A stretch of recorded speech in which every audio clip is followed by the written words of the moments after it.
L'émission qui va voir ailleurs, 500 millions d'Européens sur BFM Business.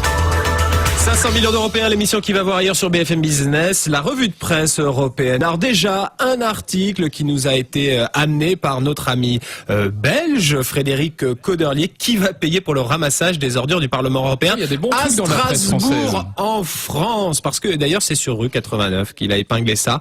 Installé dans l'Hexagone à Strasbourg, le Parlement européen est protégé par une immunité fiscale. Il n'a donc pas à payer pour l'évacuation de ces ordures. Résultat, la justice française a annulé une dette de plus de 3 millions d'euros réclamée indûment par le fisc hexagonal. Mais qui va payer la note ? Fred Coderlier. Alors, deux réflexions par rapport à ça. Vu le nombre de jours où le Parlement européen de Strasbourg est utilisé, je me dis, qu'est-ce que c'est cher, les poubelles à Strasbourg.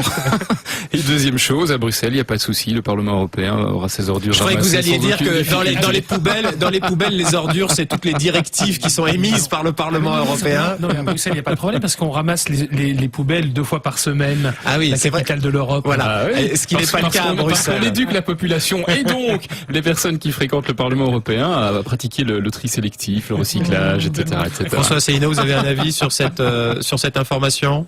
C'est simplement ça, c'est la partie émergée de l'iceberg. La construction européenne coûte énormément cher. Et je rappelle au passage que la France verse bon an mal an à peu près 21 milliards d'euros et récupère 14, c'est-à-dire que ça nous coûte 7 milliards d'euros. Au budget de l'Union européenne. Et vous dites iceberg, vous, pas iceberg, d'accord. Richard Laube. Non, juste pour répliquer, je pense pas que ça nous coûte cher du tout. Je pense qu'il y a moins de fonctionnaires ici à Bruxelles qu'il y en a dans la mairie de Paris. Donc on a toujours effectivement cette image d'une administration, d'une bureaucratie démesurée. C'est absolument pas le cas et donc il faut rétablir un peu les choses à leur juste valeur.